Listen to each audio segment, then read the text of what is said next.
Detective Ace had never seen a case like this in his whole career. Everything was right in front of his eyes, but the dots didn't connect. Something was missing. It all began on the night of 14th March.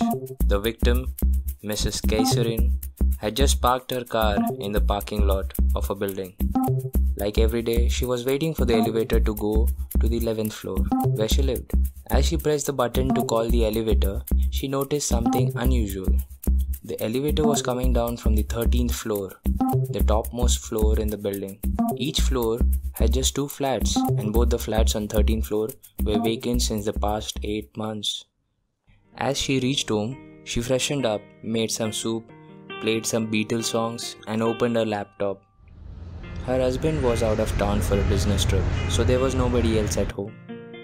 And then, at exactly 10:34 p.m., she received a call on her phone from an unknown number.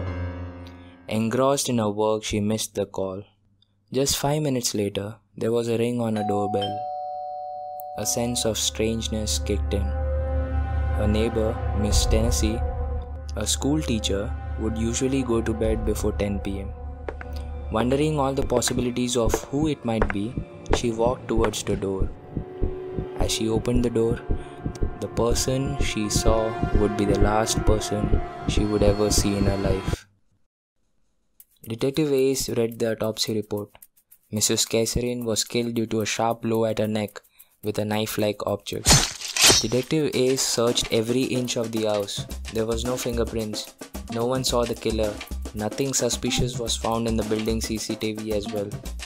Detective Ace interrogated the building watchman, her neighbor, Miss Tennessee, her husband, victim's friends and everyone else who lived in the building.